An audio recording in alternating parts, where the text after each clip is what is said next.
बिल्कुल ये मान के बैठिएगा कि यहाँ पर जो डिस्कशन होगा वो बिल्कुल ये मान के होगा कि आप लोग पहले से थोड़ा बहुत जानते हैं। जस्ट भाई के रिवीजन क्लास होगा। कहने का मतलब ये है कि बिल्कुल बेसिक से चलने का समय भी नहीं है और उससे हम चलेंगे भी नहीं, थोड़ा स्पीड में चलेंगे। जो लोग पहले से पढ़े हैं वो बेहतर समझ पाएंगे, जो नहीं भी पढ़े हैं वो भी अगर ध्यान लगाएंगे तो बात उन्हें भी समझ में आएगी ही आएगी। चलिए आप बिल्कुल शांत हो जाए और डिस्कशन को स्टार्ट करते हैं। आप हमें ये बताइए कि हम पहले थोड़ा सा पुस्तकों की रचनाओं से लेकर के बातचीत शुरू करेंगे। आपको बताना है कि एक पुस्तक हम लिख रहे हैं, इसके लेखक कौन है? Songs of India. Songs of India पुस्तक का लेखक कौन है? लेखक है सरोजिनी नायडू। देखिए बोर्ड पे ध्यान देते जाएं, हम केवल यहाँ पुस्तक के लेखक नहीं बता रहे हैं, उसके साथ बहुत एडिशनल फैक्ट भी बताएंगे। ये जो सरोजिनी नायडू है ये उत्तर प्रदेश में पहली महिला राज्यपाल बनी थी। बनी थी कि नहीं? पहली महिला राज्यपाल थी। और ये राज्यपाल उत्तर प्रदेश में जो बनी, ये भारत में भी किसी राज्य में बनने वाली पहली महिला राज्यपाल, यानी भारत के किसी भी राज्य की पहली महिला राज्यपाल है। और ये सरोजिनी नायडू ही ऐसी पहली महिला भी रही है जो भारतीय होने के नाते कांग्रेस की अध्यक्षता की है। प्रथम भारतीय कांग्रेस अध्यक्ष जो कि महिला के रूप में रही है। और वो भी ये रही है, कब रही थी? 1925 में। अधिवेशन कहां हुआ था? कानपुर अधिवेशन में इन्होंने अध्यक्षता करी थी। जबकि आपको पता है कि भारतीय नाम पे तो ये पहली महिला थी, लेकिन इससे पहले एक महिला कांग्रेस की अध्यक्षता कर चुकी थी। और वो कौन थी? Annie Besant. तो एनी बेसेंट ने अध्यक्षता कब करी थी भाई? 1917 में करी थी। और वो अधिवेशन कहां पे हुआ था? कलकत्ता में हुआ था। तो ये पहली कांग्रेस की महिला अध्यक्ष थी, पहली महिला कांग्रेस अध्यक्ष। ठीक है, तो अगर आपसे प्रश्न पूछा जाए तो देखिए एक पुस्तक को हमने उठाया है, लेकिन उसके साथ एडिशनल फैक्ट भी चल रहे हैं, इसलिए ध्यान बोर्ड पे ही रखें। तो सरोजिनी नायडू उत्तर प्रदेश की पहली महिला राज्यपाल तो रही ही है, साथ में भारत के किसी भी राज्य में पहली बार महिला को राज्यपाल का पद दिया गया, उसमें भी ये पहली ही रही। दूसरी चीज, ये कांग्रेस की पहली महिला भारतीय अध्यक्ष रही है, लेकिन इससे पहले एक महिला कांग्रेस की अध्यक्षता कर चुकी थी और वो थी एनी बेसेंट, जो कि आयरलैंड की महिला है और भारत में भारतीयों के साथ आंदोलन चला रही है। इन एनी बेसेंट का जो सबसे प्रसिद्ध आंदोलन था उसे आप लोग जान रहे हैं, होम रूल लीग। ये जो होम रूल लीग चला रही थी 1916 से चल रही थी। और अकेले होम रूल लीग ये नहीं चला रही थी, दो लोग मिलकर चला रहे थे। एक कौन चला रहे थे? लोकमान्य बाल गंगाधर तिलक। तो ये जो लोकमान्य है ये इनकी उपाधि है, बाल गंगाधर तिलक। और साथ में कौन चला रहा था? Annie Besant. एनी बेसेंट और इनके होम रूल में किस बात का अंतर था? क्षेत्रीयता का अंतर था। अलग अलग क्षेत्र में होम रूल चल रहे थे। होम रूल का सिंपल मतलब है स्वराज, हमारा राज, मतलब भारतीयों के द्वारा भारतीयों के ऊपर राज। इसका मतलब सिंपल ये है। एनी बेसेंट जो है इन्होंने कहां पे चलाया था? मद्रास के क्षेत्र में चलाया था। और इसके अलावा संपूर्ण दक्षिण भारतीय क्षेत्र में ये अपनी लीग चला रही थी, जिसमें होम रूल आंदोलन को नेतृत्व कर रही थी। जो लोकमान्य बाल गंगाधर तिलक, इन्होंने कहां पे चलाया था? इन्होंने महाराष्ट्र में चलाया था, लेकिन महाराष्ट्र में इन्होंने एक स्थान को छोड़कर चलाया था जो उस समय बंबई कहलाता था और वर्तमान में हम लोग उसको मुंबई बोलते हैं। तो उस मुंबई को छोड़ के बाकी सभी जगहों पर होम रूल लीग महाराष्ट्र के क्षेत्र में चला रहे थे लोकमान्य बाल गंगाधर तिलक। और एनी बेसेंट चला रही थी मद्रास, बेसिकली मद्रास में, और बाकी संपूर्ण दक्षिण भारत में। दोनों लोग दो पत्रिकाएं भी निकाले थे। और इनकी पत्रिकाएं कौन कौन सी थी? एक पत्रिका है इनकी द मराठा। द मराठा है, इसका मतलब ये अंग्रेजी शब्द लिखा हुआ है, तो ये पत्रिका किस भाषा की रही होगी? अंग्रेजी की। और लोकमान्य बाल गंगाधर तिलक की एक दूसरी पत्रिका और भी थी जो कि मराठी भाषा में निकल रही थी, और इस पत्रिका का क्या नाम था? केसरी। यानी इस पत्रिका का जो सब्जेक्ट है, जो इसका भाषा है, वो कौन सी है? मराठी। और एनी बेसेंट ने भी दो पत्रिकाएं निकाली थी। कौन सी? एक न्यू इंडिया पत्रिका थी और दूसरी कॉमनवेल्थ। ये जो कॉमनवेल्थ है और न्यू इंडिया है, ये दोनों पत्रिकाएं किसकी हैं? एनी बेसेंट की। अंग्रेजी में पत्रिकाएं हैं आयरलैंड की महिला है। देखिए एक एडिशनल और अच्छा क्वेश्चन आपसे क्या पूछा जाएगा, कहा जाएगा एनी बेसेंट भारत कब आई थी, क्यों आई? तो एनी बेसेंट भारत आई थी 1893 में भारत आई है। और दूसरी चीज आपसे पूछेगा कि ये आई क्यों थी, ये किस संस्था की सदस्य बनकर आई थी। तो ये किस संस्था की सदस्य थी? ये सदस्य थी कौन सी संस्था? थियोसॉफिकल सोसाइटी की सदस्य बनकर के भारत में एंट्री करी थी। थियोसॉफिकल सोसाइटी की सदस्य के तौर पर भारत आई थी। बताइए जरा सा, थियोसॉफिकल सोसाइटी का संस्थापक कौन था? ये थियोसॉफिकल सोसाइटी, इसकी स्थापना कब हुई थी? 1875 में स्थापना हुई थी। हेड ऑफिस कहां था इसका?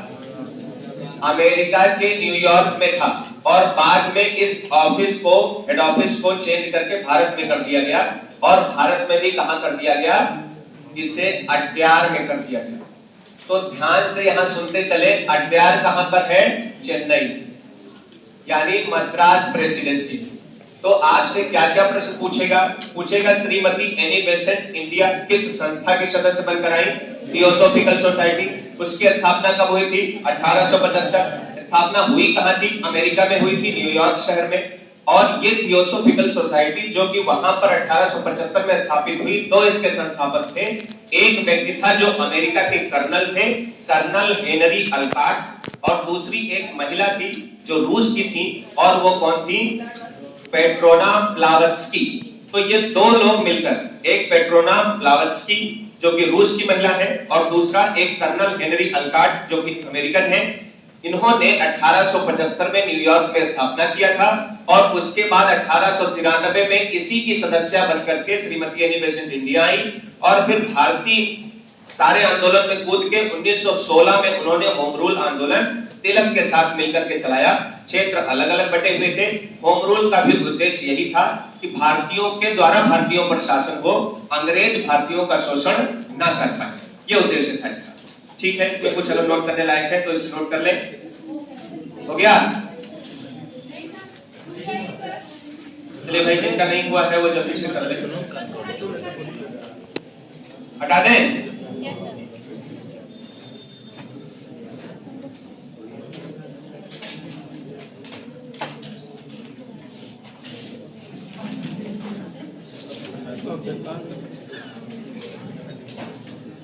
चलिए ध्यान दीजिए, ये तो पुस्तक आपने देखी, एक पुस्तक से बहुत सारे एडिशनल इंफॉर्मेशन साथ साथ में आपने देखी। अब आपसे हम यहीं पे पूछते हैं कि ये कांग्रेस के अध्यक्ष बार बार बन रही थी, तो कांग्रेस की जो स्थापना हुई थी, उस कांग्रेस की स्थापना के बारे में आपसे पूछा जाता है। कांग्रेस की स्थापना के समय भारत का वायसराय कौन था? तो भारत का वायसराय उस समय कौन था? लॉर्ड डफरिन था क्या? और ये जो लॉर्ड डफरिन है, इस लॉर्ड डफरिन ने क्या कहा था? एक स्टेटमेंट दिया था, कहा था जो कांग्रेस है ये केवल अल्पसंख्यक जनता का प्रतिनिधित्व करती है, यानी पूरे देश की पार्टी नहीं है। कहा था उसने कि जो कांग्रेस बनाई गई है, और स्थापना कब हुई थी? 28 दिसंबर 1885 में। और स्थापना कहां पर हुई थी? हुई कहां पर थी? बंबई में। लेकिन ये होनी कहां थी? होनी थी पुणे में। तो पुणे में होनी थी और पुणे में नहीं हुई, इसका कारण क्या था? प्लेग। प्लेग किससे फैलने वाली बीमारी है? बैक्टीरिया द्वारा होती है या वायरस के द्वारा होती है? वायरस के द्वारा होने वाली बीमारी। वायरस से होती है? प्लेग वायरस से होती है? जीवाणुओं से होती है। कौन है जो बैक्टीरिया की खोज किया था? Antonie van Leeuwenhoek. किसने खोजा था? एंटोनी वॉन ल्यूवेनहॉफ ने खोजा था। इसलिए इन्हीं को जीवाणु विज्ञान का पिता कहा जाता है। जीवाणु का मतलब होता है बैक्टीरिया, तो इसका मतलब है बैक्टीरिया से होने वाला रोग है, और ये एक महामारी का रूप ले लेता है। इस वजह से भारत में बहुत बार फैलता था अंग्रेजों के समय। यही था कारण जहां के कारण पुणे में नहीं हो पाई, और पुणे से स्थानांतरित करके कहां पे स्थापना हुई? बंबई। तो आप हमें ये बताइए कि कांग्रेस में पहली बार कहां पर, किस अधिवेशन में ये हमारा जो बंकिम चंद्र चटर्जी के द्वारा लिखित गीत है वंदे मातरम, वो गाया गया? कलकत्ता में अधिवेशन हुआ था। कलकत्ता में अधिवेशन हुआ था, कब हुआ था? 1896 में हुआ था। अध्यक्ष कौन थे? डॉक्टर रहीमतुल्लाह सयानी थे। और ये जो डॉक्टर रहीमतुल्लाह सयानी है, इन्हीं की अध्यक्षता में पहली बार वंदे मातरम गाया गया था। आपसे पूछा जाता है ये जो वंदे मातरम है ये हमारा राष्ट्रीय गीत है, और ये जो राष्ट्रीय गीत है इसे कब राष्ट्रीय गीत के रूप में स्वीकार किया गया था? 26 जनवरी 1950। इसके 2 दिन पहले ही राष्ट्रगान आपका राष्ट्रगान के रूप में स्वीकार कर लिया गया था। तो 26 जनवरी 1950 को राष्ट्रगीत और 24 जनवरी 1950 को आपका क्या स्वीकार किया गया था? राष्ट्रगान। तो अगर हम पूछे ये जो राष्ट्रगान है, इस राष्ट्रगान के लेखक कौन थे? रविंद्रनाथ टैगोर। ये जो रविंद्रनाथ टैगोर हैं, इन्होंने भारत का राष्ट्रगान तो ये लिखा ही है, क्या किसी और देश का भी राष्ट्रगान लिखा है? बांग्लादेश का, आमार सोनार बंगला। लेकिन वो क्या बांग्लादेश का राष्ट्रगान लिखने गए थे कि किसी विशेष उद्देश्य पर लिखा था उन्होंने?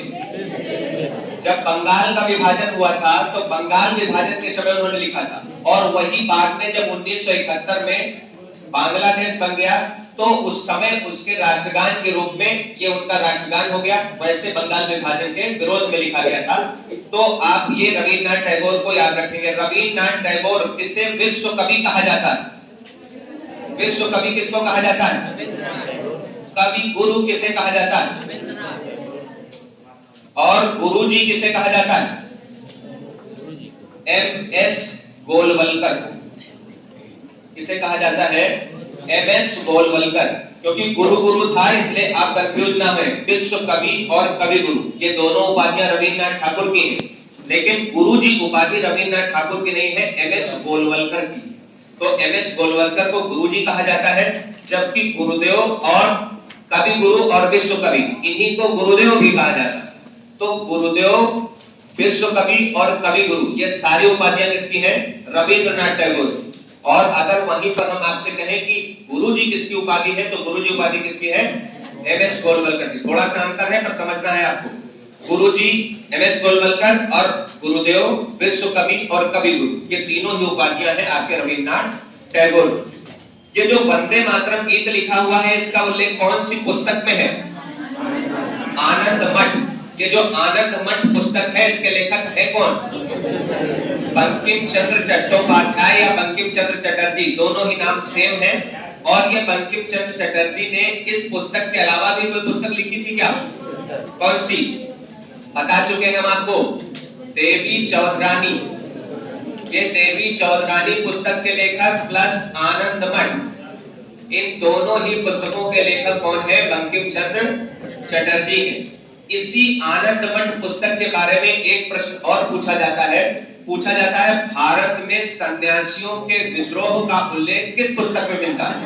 तो भारत में सन्यासियों के विद्रोह का उल्लेख भी इसी आनंद मठ पुस्तक में मिलता है, जो कि वंदे मातरम गीत भी इन्हीं के द्वारा लिखा गया। और ये सब चीजें किसकी हम बात कर रहे हैं? बंकिम चंद्र चट्टोपाध्याय की बात कर रहे हैं, बंकिम चंद्र चटर्जी की बात कर रहे हैं। कुछ नोट करने लायक है, एक चीजें होंगी, बाकी सारी तो आप पहले से जानते होंगे। ठीक है, हटा दें, थोड़ा स्पीड में नोट करते रहें।